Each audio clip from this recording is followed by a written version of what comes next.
Hello viewers, আবার একটি নতুন গল্প নিয়ে আপনাদের মাঝে হাজির হয়েছি। আশা করি গল্পটি ভালো লাগবে। শেষ বিন্দুতে তুমি, লেখিকা ইসরাত জাহান আরিনা। পর্ব 1। City hospital. শহরের মধ্যবর্তী স্থানে অবস্থান করছে এই হাসপাতাল। নিকষ কালো রাত, নিস্তব্ধ চারপাশ। শুধু একটু পর পর অদ্ভুত পিপ পিপ শব্দে ভেসে আসছে শ্রবণ পথে।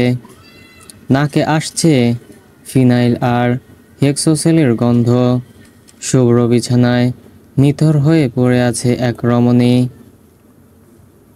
মুখে অক্সিজেন মাস্ক, হাতের নল দিয়ে যাচ্ছে ফ্লুইড।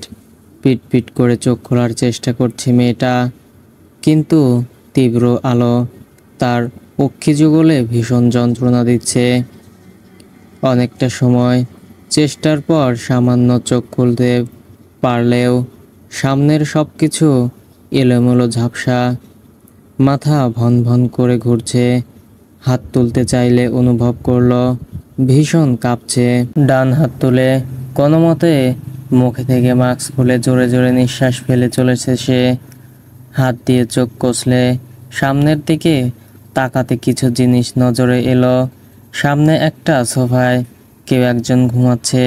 সেই ব্যক্তি নারী নাকি পুরুষ ঠিকই ঠাহর করতে পারল না তার ঝাপসা চোখে। ডান পাশে তাকাতেই একটা মনিটরের কিছু বক্র লাইন নজরে এলো। সব কিছুই ভীষণ অপরিচিত, তবে ধারণা করতে পারল সে হসপিটালে আছে। হঠাৎ করেই মাথায় প্রচণ্ড ব্যথা অনুভব করলো, যা ধীরে ধীরে বেড়েই চলছে। সেই অসহ্য যন্ত্রণায় কাতর হয়ে মেয়েটা কখন পুনরায় জ্ঞান হারালো নিজেই জানে না। নিজের ক্যাবিনে বসে কিছু রিপোর্ট দেখায় ব্যস্ত ছিলেন ডাক্তার সাদিক চৌধুরী। বছর 3 হলো সে এই হাসপাতালে নিয়োগপ্রাপ্ত হয়েছে। তিনি একজন নিউরোসার্জন। একটু আগেই একটা সার্জারি করে এসেছে। নিজের ব্যস্ত লাইফ নিয়ে তিনি ভীষণ বিরক্ত। তাছাড়া তার মাও বিয়ে করার জন্য প্রেশার দিচ্ছেন।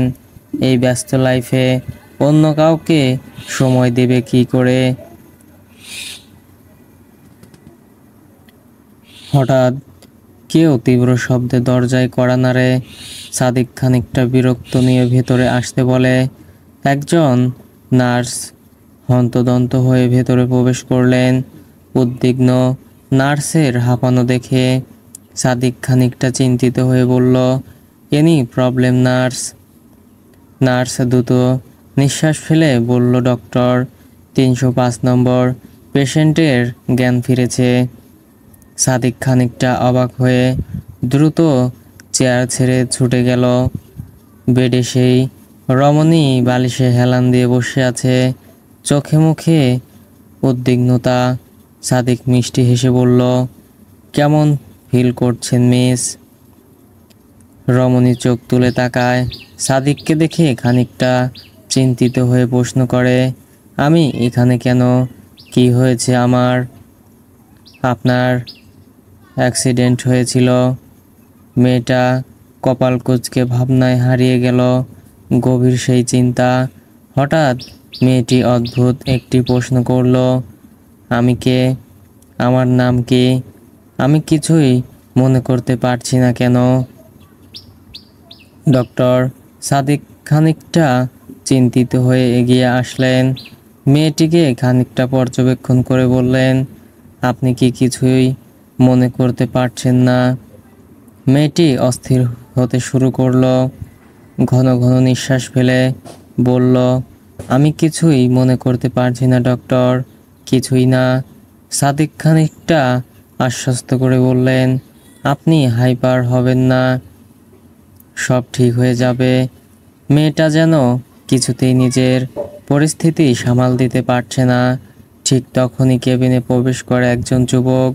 ঘন ঘন নিঃশ্বাস ফেলা দেখে ধারণা করা যায় ব্যক্তিটি এক প্রকার ছুটে এসেছেন। মেয়েটি অস্থির চিত্তে তাকিয়ে রয় ব্যক্তিটির দিকে। ব্যক্তিটি মেয়েটির কাছাকাছি এসে তার চিবুক আলতো ছুঁয়ে অস্থির হয়ে বলল, উষা, তুমি ঠিক আছো? কোথায় কোথাও কষ্ট হচ্ছে? মেয়েটি অবাক হয়ে গেল। অচেনা লোকটির স্পর্শে অস্বস্তি হতে লাগলো। বলল, আপনি কে? আমাকে চিনতে পারছো না উষা? আমি মাহির। আমি এই নামের কাউকেই চিনি না, আর প্লিজ দূরে থাকুন। মাহির অবাক হয়ে তাকায় উষার দিকে, তারপর ডাক্তারের দিকে তাকিয়ে বলে, ডক্টর, ও কি বলছে? আমাকে চিনতে পারছে না কেন? কিছু করুন। ডাক্তার সাদিক মাহিরকে নিজের কেবিনে এসে দেখা করতে বললেন। মাহির মেয়েটি কাছাকাছি আসতেই সে নিজেকে গুটিয়ে নিল। সে অসহায় চোখে তাকালো মেয়েটির দিকে। হয়তো মেয়েটির সেই অস্থিরতা তাকে ভীষণ পীড়া দিচ্ছে। মাহির বসে আছে ডক্টর সাদিকের কেবিনে। শান্ত কণ্ঠে বললেন, মিস্টার মাহির। স্যার, আপনি শান্ত হন। আমরা যেটা ধারণা করেছিলাম সেটাই হয়েছে। Traumatic brain injury, TBI. অ্যাক্সিডেন্টের সময় মস্তিষ্কে তীব্র আঘাতের ফলে তার ব্রেন ইনজুরি হয়েছে, আর সেই কারণেই স্মৃতিশক্তি লোপ পেয়েছে। ওনার ব্রেন অতীতের কোনো মেমরি মনে করতে পারছে না। মাহির আতঙ্কিত হয়ে বলল, ডক্টর, ও স্বাভাবিক হবে কবে? কবে সবাইকে চিনতে পারবে? ডক্টর সাদিক খানিকটা চিন্তিত হয়ে বললেন, দেখুন, এইটা সঠিকভাবে কিছুই বলতে পারছি না। এমনও হতে পারে সপ্তাহখানেকের মধ্যে ওনার সব মনে পড়তে পারে, আবার মাসখানেকও লাগতে পারে। এমনকি এটাও হতে পারে তিনি অতীতের কিছুই আর মনে করতে পারবেন না। মাহির দু চোখ বুজে মাথা নিচু করে বসে রইল, দু চোখ অসম্ভব লালচে। ডক্টর সাদিক ভীষণ কষ্ট অনুভব করলেন মাহিরের জন্য। মাহির নাক টেনে নিজের কান্না আটকে কাঁপা কাঁপা গলায় বলল, ওকে সব মনে করাতে আমরা কি করতে পারি ডক্টর? ডক্টর সাদি দীর্ঘশ্বাস ফেলে বললেন, সমস্যা এটাই, উষাকে তার অতীত মনে করাতে বেশি চাপ প্রয়োগ করা যাবে না, না হলে ব্রেন স্ট্রোক করার সম্ভাবনা আছে, কিংবা আবার কোমায় চলে যেতে পারে। মূলত তার মস্তিষ্কে চাপ প্রয়োগ করা যাবে না। মাহির শুকনো ঢোক গিলে বেরিয়ে এলো কেবিন থেকে। পাজোড়া কেমন অসাড়। তখনই করিডোর দিয়ে কাউকে ছুটে আসতে দেখল। একজন ভদ্র মহিলা অস্থির হয়ে ছুটে এসে বললেন, মাহির, সত্যিই মেয়েটার জ্ঞান ফিরেছে। মাহির মাথা নেড়ে সম্মতি জানালো। ভদ্রমহিলা দ্রুত ছুটতে চাইলেন কেবিনের দিকে। মাহির পেছন থেকে তার হাত ধরে আটকে নিল। ভদ্রমহিলা অশ্রুসিক্ত চোখে তাকালেন। মাহির ভাঙ্গা গলায় বলল, মামুনি, উষা কিছুই মনে করতে পারছে না, আর কাউকেই চিনতে পারছে না। ভদ্রমহিলা বিস্ময় নিয়ে তাকিয়ে রইলেন, যেন কিছুতেই কথাটি বিশ্বাস করতে পারছেন না। তারপর হাউমাউ করে কেঁদে উঠলেন। সে কি বেদনাদায়ক দৃশ্য! মাহির তাকে বুকের মাঝে আবদ্ধ করে সান্ত্বনা দিতে চেষ্টা করে। আর কি করবে সে? নিয়তি আজ তাদের এই পরিস্থিতিতে এনে দাঁড় করিয়েছে।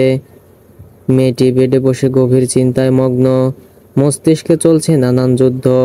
সে নিজের অস্বস্তি নিয়েই প্রশ্নবিদ্ধ। ছেলেটি তাকে বারবার উষা নামে আখ্যায়িত করছে, কিন্তু সে কি কিছুতেই এসব মনে করতে পারছে না। দ্বিধাগ্রস্ত উষা এক পলক সামনে বসা নারীর দিকে তাকালো, যিনি ভীষণ মোলায়েম দৃষ্টিতে তার দিকে তাকিয়ে চোখ জলে টইটুম্বুর। একটু আগেই মহিলাটি নিজেকে তার মা বলে দাবি করেছেন, কিন্তু উষার জন্য সব কিছুই অচেনা। সে নিজেকেই চিনতে পারছে না, সে অন্য কাউকে কিভাবে চিনবে? ভদ্রমহিলা উষার মাথায় হাত বুলিয়ে বললেন, তোর কষ্ট হচ্ছে মা। কোথাও ব্যথা অনুভব করছিস?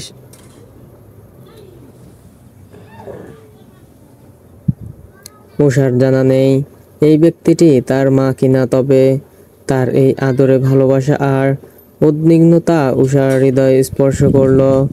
উষার কোনো কেন যেন এই মানুষটিকে নির্দ্বিধায় বিশ্বাস করতে মন চাইল, তবে তবে নিজের অস্তিত্ব হারিয়ে সে এক অনিশ্চয়তার অন্ধকারে হারিয়ে গেছে। সবটাই তাকে খতিয়ে দেখতে হবে। নিজের সম্পর্কে জানার আগ্রহ বাড়ল তার, তাই প্রশ্ন করল, আমি নিজের সম্পর্কে জানতে চাই, আপনি কি আমাকে কিছু বলতে পারবেন? উর্মিলা আজমির অসহায় চোখে তাকালেন।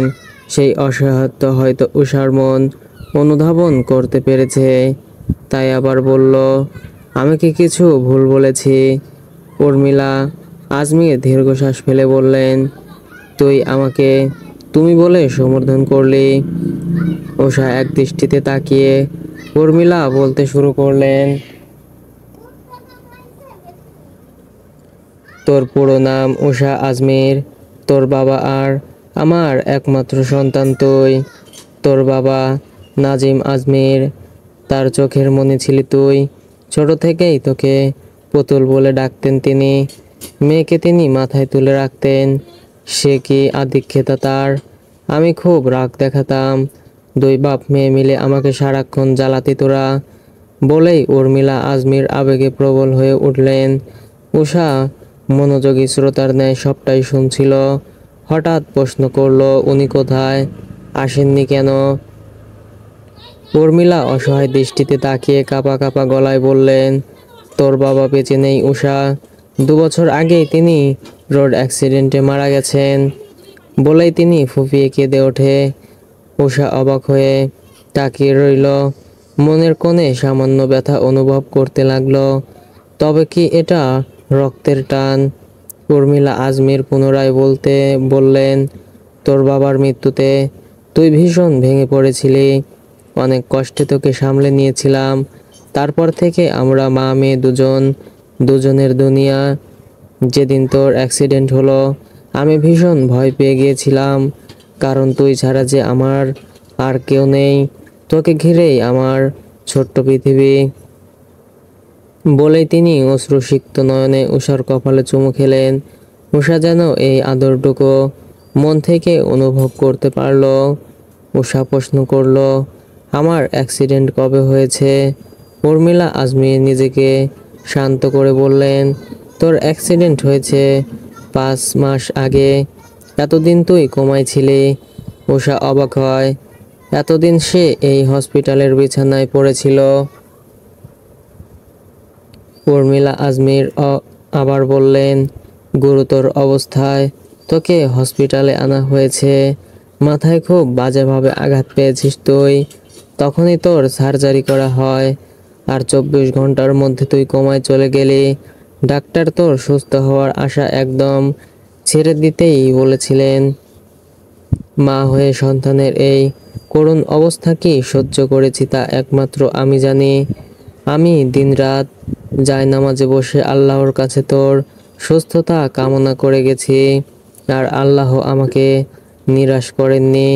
আজ তুই আমার সামনে সুস্থ সবলভাবে বসে আছিস।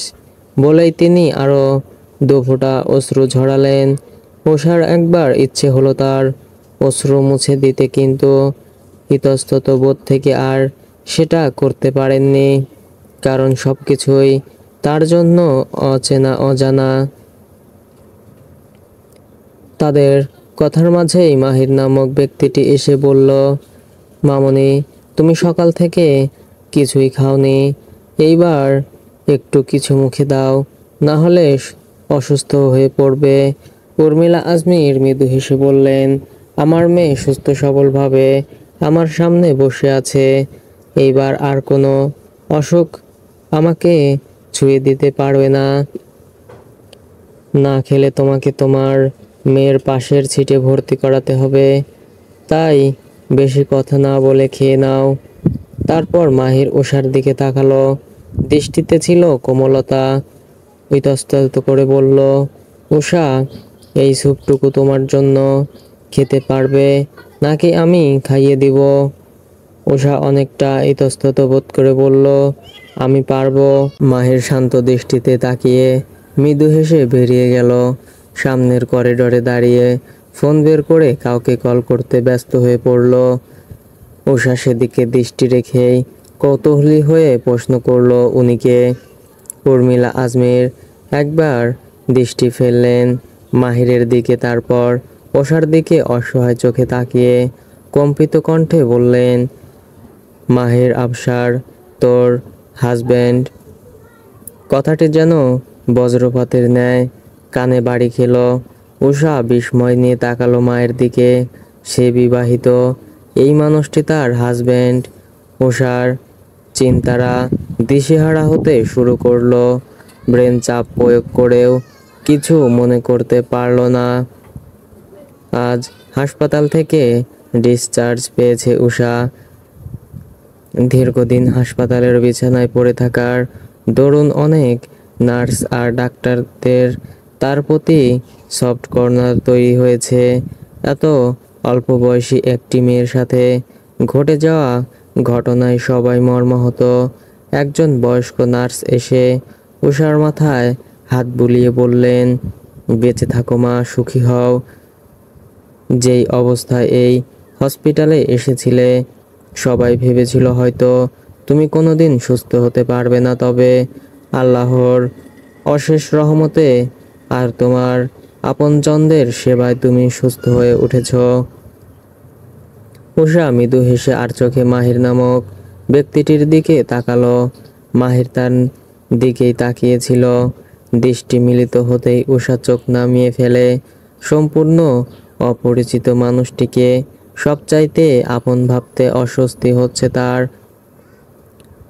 মাহির প্রথমে উষাকে নিজের বাসায় নিতে চাইলে উষা বাধা দিল। যেখানে নিজের মা নামক ব্যক্তিটিকেও সে মেনে নিতে ইতস্তত বোধ করছে, সেখানে অপরিচিত কাউকে স্বামী বলে মেনে নেওয়া অসম্ভব। মাহির মোটেও তাকে জোর করেনি, বরং তার মতামতকে প্রাধান্য দিয়েছে। আর এই বিষয়টি উষার ভীষণ মন ছুঁয়ে গেছে। কারণ সবাই যদি অপরিচিত এই সম্পর্ক তার ওপর খোপে দিত, তাহলে কি করার ছিল তার? ব্যস্ত শহর, চারপাশে মাথা উঁচু করে দাঁড়িয়ে আছে সারি সারি অট্টালিকা। উষা গাড়ির জানালা দিয়ে উৎসুক হয়ে সব পর্যবেক্ষণ করছে। এই শহর, এই রাস্তা, সব তার জন্য নতুন। নিজেকে তার সদ্য ভূমিষ্ঠ হওয়ার শিশু মনে হচ্ছে, যার জন্য সবকিছুই নতুন। একটি পাঁচতলা বিশিষ্ট বাড়ির সামনে গাড়ি থেমে গেল। ড্রাইভিং সিটে ছিল মাহির, আর তার পাশেই উষা। মাহির মৃদু স্বরে বলল, আমরা চলে এসেছি উষা। উষা এক পলক তাকালো মাহিরের দিকে। সুঠাম দেহের শ্যামবর্ণের পুরুষ মাহির, গাল ভর্তি রুক্ষ দাড়ি, চোখে একটা চশমা, যার ফলে মুখে একটা ইনোসেন্ট ভাইব লক্ষ্য করা যায়। লোকটির কথায় মিষ্টিটা রয়েছে। উর্মিলা নাপতেই মাহির এসে উষার পাশের ডোর খুলে হাত বাড়িয়ে দিল। উষা খানিকটা ইতস্তত বোধ করলেও হাত ধরে নেমে আসলো। বাড়ির তৃতীয় তলায় একটি অ্যাপয়েন্টমেন্ট এসে পৌঁছালো তারা। ছিমছাম একটি বাসা। উষা ঘুরে ঘুরে সব পর্যবেক্ষণ করছে। এই ঘরটি একসময় তার ভীষণ আপন ছিল হয়তো, কিন্তু সময়ের পরিবর্তনে আজ সব অচেনা। ডিভানের পাশে ছোট্ট টেবিলের উপর বেশ কিছু ফটো ফ্রেম, একজন ভদ্রলোকের সাথে বেশ কিছু ছবি তার। তাছাড়া উর্মিলা আজমিরের সাথেও বেশ কিছু ছবি আছে। উষার মনের উৎকোষ ভাবটা খানিকটা কমে গেল, কারণ সম্পূর্ণ কারো মুখের কথায় সে এই অবধি এসেছে। আসলে সে মা বা স্বামী নামক মানুষটিকে স্মৃতির পাতায় খুঁজে পায়নি। উষা একটা ফটো ফ্রেম হাতে তুলে নিল, যেখানে উর্মিলা, একজন ভদ্রলোক আর উষা নিজে দাঁড়িয়ে আছে। উষার মুখ ভর্তি হাসি, উর্মিলা পেছন থেকে উষার কাঁধে হাত রেখে বললেন, এই তোর বাবা উষা। উষা পিটপিট করে তাকালো ছবির দিকে। ব্যক্তিটির সাথে উষার মুখের আদলের অনেকটা মিল রয়েছে। কাপা কাপা হাতে বাবা নামক মানুষটির ছবিতে হাত বুলালো উষা। বাবা নামক মানুষটির সাথে তার কেমন সম্পর্ক ছিল জানা নেই। নিজের অজান্তেই দু চোখ ভরে আসলো। এই অনুভূতি যেন সে ঠাহর করতে পারছে না। এটা কি রক্তের টান? একটু সামনে আগাতেই একটি দেয়ালে নজর পড়ে, যেখানে আরো কিছু ছবি, যেখানে উষা আর মাহির বেশ কিছু ছবি। ছবিটি ভালো করে পর্যবেক্ষণ করছে উষা। দেখলো তার কাঁধে হাত রেখে দাঁড়িয়ে আছে মাহির। তবে উষা আশ্চর্য হলো তাদের পরিধায় বস্ত্র দেখে। দুজনের গায়ে একই রঙের টি শার্ট, যেন কোনো প্রোগ্রামে একই ড্রেস কোড মেনটেন করেছে। পেছন থেকে মিহি গম্ভীর স্বরে মাহির বলে উঠল, এটা আমাদের কলেজের দিনের ছবি। উষা জিজ্ঞাসু দৃষ্টিতে তাকিয়ে রইল মাহিরের দিকে। মাহির মৃদু হেসে দৃষ্টি নিবদ্ধ করল সেই দেয়ালের দিকে। এক দৃষ্টিতে ছবির দিকে তাকিয়ে বলল, তুই আর আমি কলেজ লাইফের ফ্রেন্ড। আমরা বেস্ট ফ্রেন্ড ছিলাম উষা।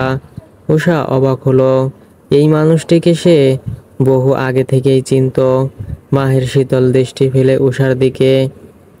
উষার নরম কোমল চিবুকে আলতো ছুঁয়ে বলল, তোকে আমি সেই কলেজ লাইফ থেকে পাগলের মতো ভালোবেসে এসেছি, আর তুইও।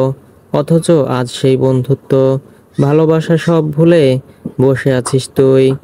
উষা নির্বিকারভাবে তাকিয়ে মানুষটির চোখে তীব্র কাতরতা নজরে এলো। সত্যিই কি এই মানুষটি তার ভালোবাসার মানুষ ছিল? ভালোবেসে বিয়ে করেছিল তারা। মাহির বেশ যত্ন করে উষার সব মেডিসিন খাইয়ে দিল। উষা সর্বক্ষণ মানুষটিকে পর্যবেক্ষণ করছে, বুঝতে চাইছে মাহিরকে। মানুষটি অচেনা, কিন্তু তবুও কেমন আপন আপন লাগে। মাহির চলে যাওয়ার আগে উষার গালে আলতো ছুঁয়ে বলল, আমি তোর উপর কোনো সম্পর্ক চাপিয়ে দিতে চাই না। তুই সময় নে, তবে অতীতের সব কিছু মনে করার চেষ্টা করে নিজেকে যন্ত্রণা দেওয়ার চেষ্টা করবি না। আমি তোর অতীত, বর্তমান আর ভবিষ্যৎ সব কিছু স্বাভাবিকভাবে নেওয়ার চেষ্টা কর। তুই যেই মিষ্টি স্মৃতিগুলো ভুলে গেছিস, সেই স্মৃতি আমরা আবার তৈরি করে নিব। কোনো চাপ নিস না। উষা কিছুই বুঝতে পারল না। তার মনে দ্বিধা সংশয়। চাঁদনি রাত, আকাশে থালার মতো চাঁদ আজ আলো ছড়িয়ে বেড়াচ্ছে। দক্ষিণের জানালায় দাঁড়িয়ে উষা হিমেল হাওয়ায় দুলছে তার এলোমেলো চুল। গভীর ভাবনায় মগ্ন সে। মন বড্ড উতলা, মাথায় চিনচিন ব্যথা অনুভব করছে। মূলত সে তার অতীত মনে করার চেষ্টা করছে। কি ছিল তার অতীত, আর কেমন ছিল? কে তার আপন, কে পর, কিছুই মনে করতে পারছে না। উষার কৌতূহলী মনে হাজারো প্রশ্ন। এইবার সেই প্রশ্নের উত্তর খোঁজার পালা, না হলে সে স্থির হতে পারবে না। পৃথিবীতে সবচাইতে সাংঘাতিক ব্যাপার হলো নিজেকেই ভুলে যাওয়া। যে নিজেকেই হারিয়ে ফেলেছে, সে অন্যকে কি করে স্মৃতির পাতায় খুঁজবে? উষার ঘুম ভাঙ্গে মিষ্টি কণ্ঠে। চোখ খুলে দেখে মাহির তার দিকে ঝুঁকে ডাকছে। উষা কয়েক মুহূর্ত তাকালো সেই পুরুষের দিকে। মায়াবী একটা মুখ। মাহির তার চলে আলতো হাত ছুঁয়ে বলল, গুড মর্নিং ডিয়ার। নতুন ভোর হয়ে গেছে উষা, এইবার তো ওঠো। উষা উঠে বসলো। মাহিরের দিকে তাকিয়ে দেখলো ফর্মাল ড্রেসে দাঁড়িয়ে আছে, গায়ে লাইট ব্লু শার্ট, যার হাতা কনুই পর্যন্ত গোটানো। উষার বসতেই মাহির বলল, সকালে লেট করে ঘুম ভাঙার অভ্যাস স্মৃতি নষ্ট হওয়ার পরেও গেল না। তুই জীবনেও ঠিক হবি না। উষা অপ্রস্তুত। মাহির মৃদু হেসে বলল, সকালে নাস্তা না করে বেরিয়েছি, ঝটফট ফ্রেশ হয়ে নে, একসাথে ব্রেকফাস্ট করব। উষা বিনা বাক্যে ফ্রেশ হতে চলে গেল। টেবিলে এসে দেখল উর্মিলা, আজমির আর মাহির তার জন্য অপেক্ষা করছে। উষা বসতেই উর্মিলা আজমির নিজ হাতে খাবার প্লেটে তুলে দিলেন, বললেন, পেট ভরে খা, এতদিন হাসপাতালে বিছানায় পড়ে থেকেছিস, মুখে খাবার নিতে পারিসনি, শরীরটা কেমন শুকিয়ে গেছে। উষা দেখলো মায়ের অস্থিরতা, মৃদু হেসে খেতে শুরু করলো। প্রথমে খেতে খেতে অনেকটাই কষ্ট হচ্ছিল। মাহির পানির গ্লাস এগিয়ে দিয়ে বলল, অনেকদিন অসুস্থ থাকায় খাবারে অনীহা চলে এসেছে, ধীরে ধীরে ঠিক হয়ে যাবে, একটু চেষ্টা করো। উষা এই মানুষগুলোর যত্ন দেখে আবেগী হয়। হয়তো এই মানুষগুলোর সাথে তার ভীষণ স্বাভাবিক আর আন্তরিক সম্পর্ক ছিল, আর আজ সে ভীষণ ইতস্তত করে। খেতে খেতে উষা খেয়াল করলো মাহিরের সাথে উর্মিলার ভীষণ বন্ধুত্বপূর্ণ সম্পর্ক। মাহির হেসে হেসে কথা বলছে, আর উর্মিলা বেশ স্বাচ্ছন্দ্যে তার সাথে গল্প করে যাচ্ছে। খাওয়া শেষে উষা নিজের রুমে চলে আসে। তার পেছন পেছন মাহির এসে বলল, কিছু নিয়ে চিন্তিত? উষা নিজের ঠোঁট চেপে বলল, আমার মনে অনেক প্রশ্ন আসছে, যার উত্তর আমার জানা নেই। আপনি আমাকে হেল্প করতে পারবেন? বন্ধু চলাকালীন আমরা একে অপরকে তুই বলে সম্বোধন করতাম, আর পরবর্তী সময় তুমি বলার চেষ্টা করেছিলাম। আসলে আমার একটু সময় লাগবে। No problem. আচ্ছা, আমার অ্যাক্সিডেন্ট কি করে হয়েছিল?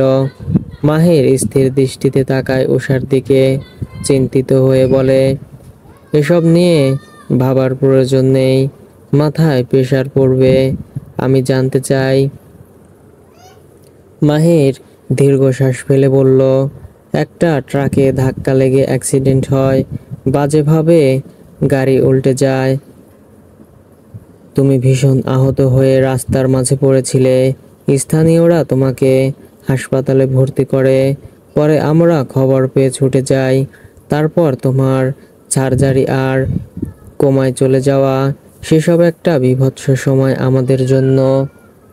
আমি হসপিটালে দিনের পর দিন কাটিয়ে তোমার জেগে ওঠার অপেক্ষা করতাম। এই বুঝি উঠে আমাকে জড়িয়ে ধরে বলবে, তুই ঠিক আছো?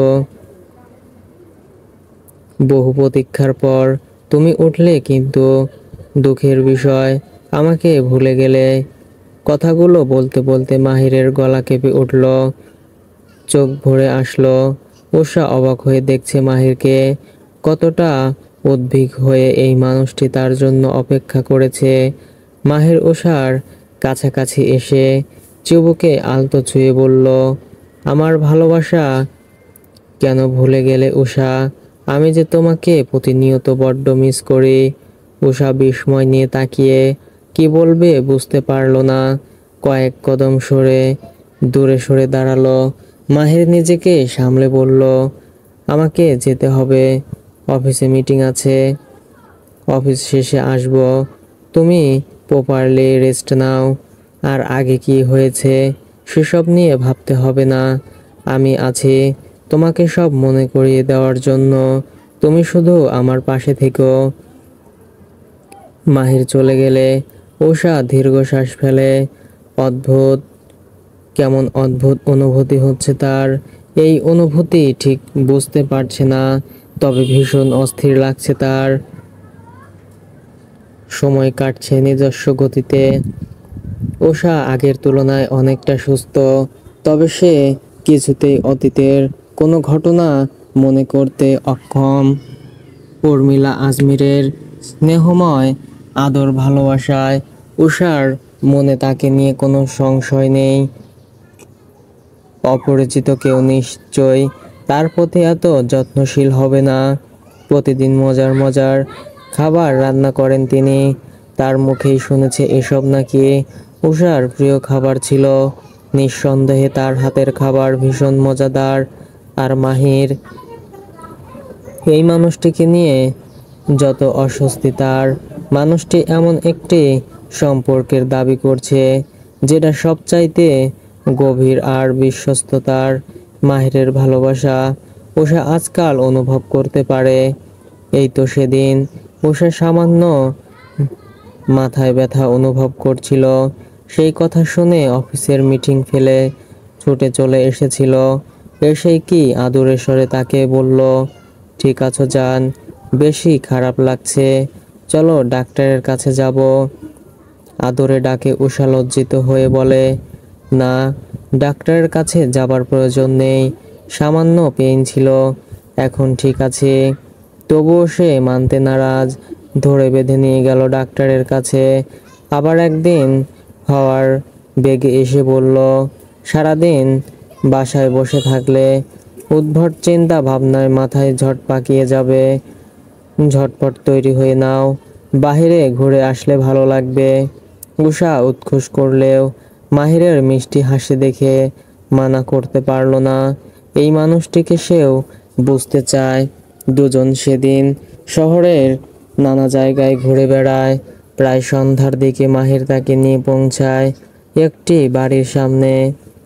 উষা জানতে পারল এটা মাহিরের বাড়ি।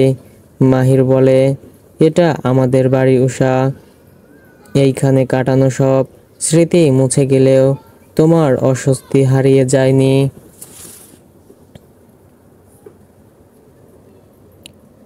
উষা খানিকটা ইতস্তত করে যেতে মাহির বেশ অধিকার নেই। উষার হাতে হাত মিলিয়ে বলল, একজন তোমার জন্য অপেক্ষা করছে, তার সাথে দেখা করে তোমার ভালো লাগবে। এক সময় তার সাথে দারুণ বন্ধুত্ব ছিল তোমার। বেশ খানিকটা জায়গার উপর দাঁড়িয়ে আছে একটি বাড়ি। বাড়িটা বিশাল না হলেও চারপাশে খানিকটা ফাঁকা জায়গা রয়েছে, যার ফলে বাড়িতে একটা আভিজাত্যের ছোঁয়া রয়েছে। গাছগাছালিতে ঘেরা বাড়িটা দেখে বেশ ভালোই লাগলো উষার। বাড়ির ভিতরে প্রবেশ করার সাথে সাথে দেখা পেল লাঠি হাতে একজন বৃদ্ধা ভদ্রলোকের। লোকটির মুখ ভর্তি সাদা দাড়ি, পরনে সাদা পাঞ্জাবি। বৃদ্ধ ব্যক্তিটি উষাকে দেখেই মুখ ভরে হাসলেন, বেশ স্নিগ্ধ সেই হাসি। হেসে বললেন, এতদিন পর এই বুড়ো দাদুকে মনে পড়ল উষামা। মাহির মলিন মুখে বলল, মনে পড়েনি দাদু, সে তো কাউকেই মনে রাখেনি, আমাকেও না। কথাটায় যেন তীব্র কষ্ট লুকিয়েছিল। উষা চোখ তুলে তাকায় মাহিরের দিকে। মাহির চোখ ঘুরিয়ে নিল। হয়তো নিজের যন্ত্রণা উষাকে দেখাতে চাইছে না। বৃদ্ধ ব্যক্তিটি বললেন, কোনো ব্যাপার না, আমরা সবাই আছি তোকে মনে করিয়ে দেওয়ার জন্য। আমি মাহিরের দাদু। উষা তাকে সালাম জানালো। বৃদ্ধা উষার মাথায় হাত রেখে বললেন, জীবনে যা হারিয়েছ সেটা নিয়ে আফসোস করবে না। সৃষ্টিকর্তা সর্বোচ্চ পরিকল্পনাকারী, নিশ্চয় তিনি ভালো কিছু রেখেছেন। উষা মৃদু হাসল। উষা বেশ কিছুক্ষণ গল্প করে মাহির সম্পর্কে অনেক কিছু জানতে পারে। মাহিরের বাবা আমেরিকায় আছেন আর তার মা অনেক আগেই দুরারোগ্য ব্যাধিতে আক্রান্ত হয়ে মারা যায়। মাহিরের বাবা পরবর্তীতে এক বিদেশিনীকে বিয়ে করে সেখানে সেটেল হয়ে যান, আর মাহির রয়ে যায় তার দাদুর কাছে। তিনিই মাহিরকে ছোটবেলা থেকে দেখাশোনা করেছেন। মাহিরের বাবা মাঝে মাঝে দেশে এসে ছেলে আর বাবাকে দেখে যান, কিন্তু মাহির মোটেও তার মুখোমুখি হয় না। বাবার প্রতি তীব্র রাগ তার মনে। ছোটবেলায় যখন তার বাবার প্রয়োজন ছিল, সেই মানুষটি কখনোই তার পাশে ছিল না।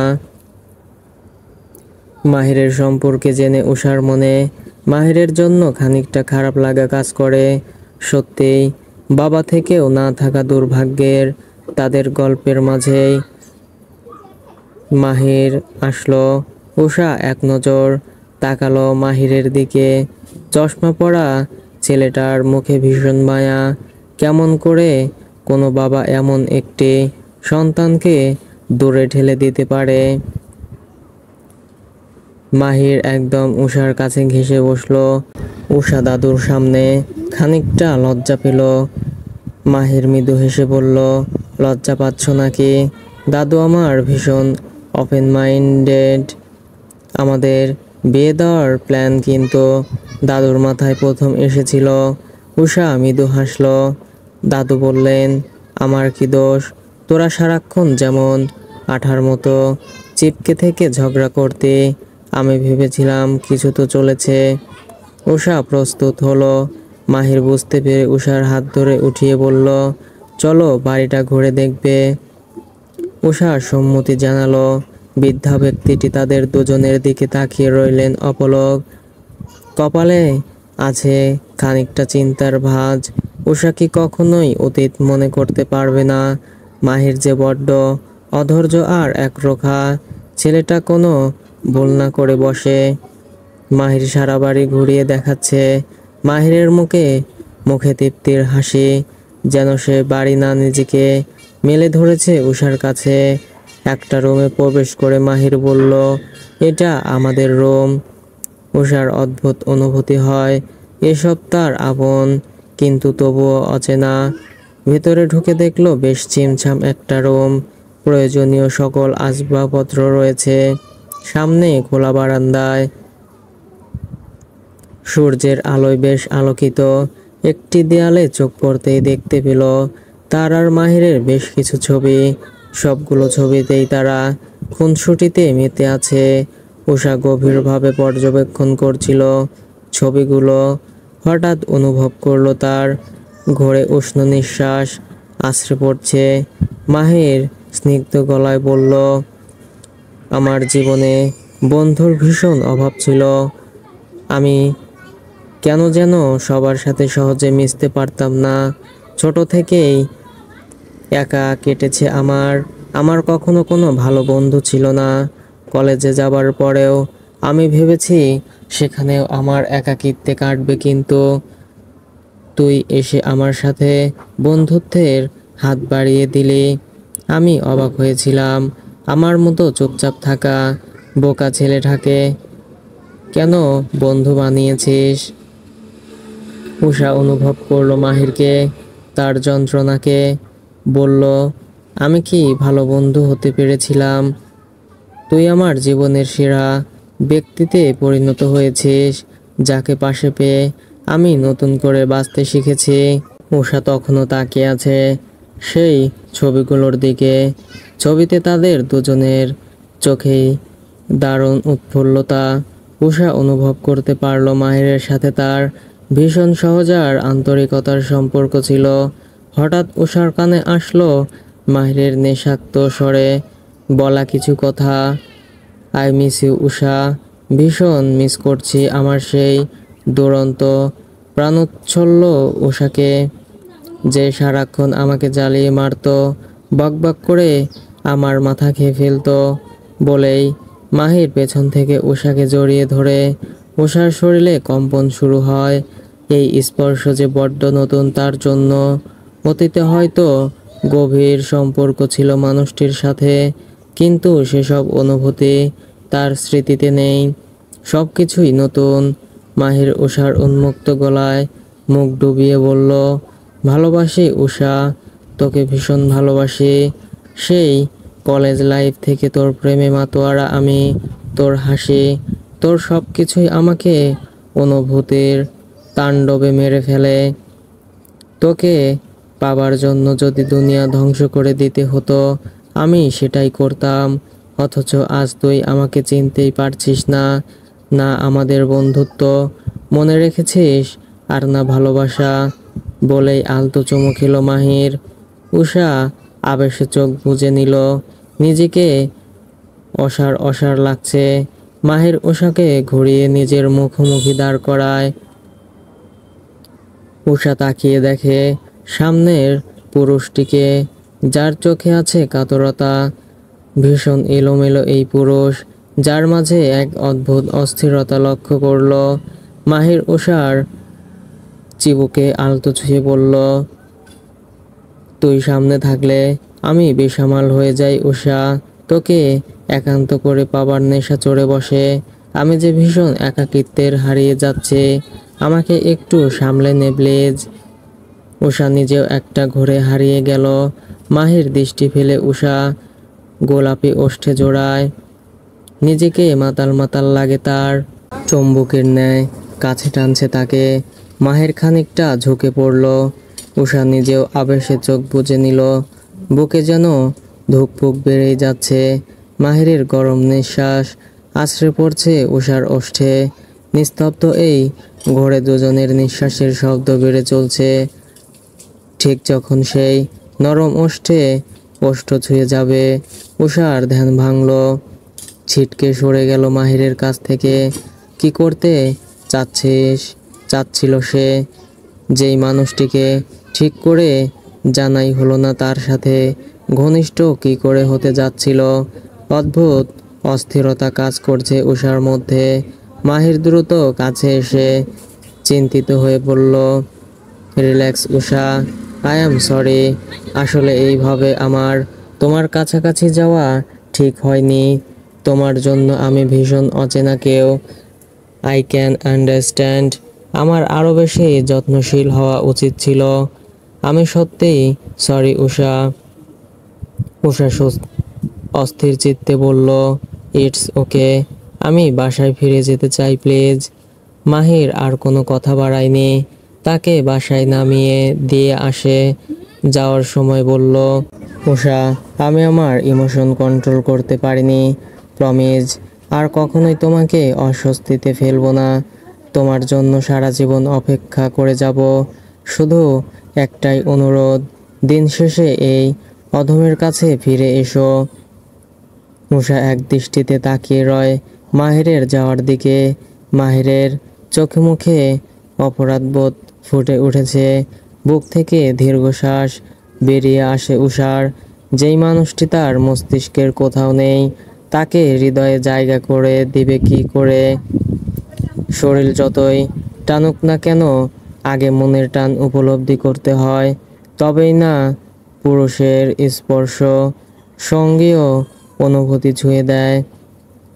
সো ফ্রেন্ডস, ভুল ত্রুটি হলে ক্ষমার দৃষ্টিতে দেখবেন এবং নিত্য নতুন গল্প দেখতে চাইলে চ্যানেলটি সাবস্ক্রাইব করে পাশেই থাকবেন। ধন্যবাদ সবাইকে।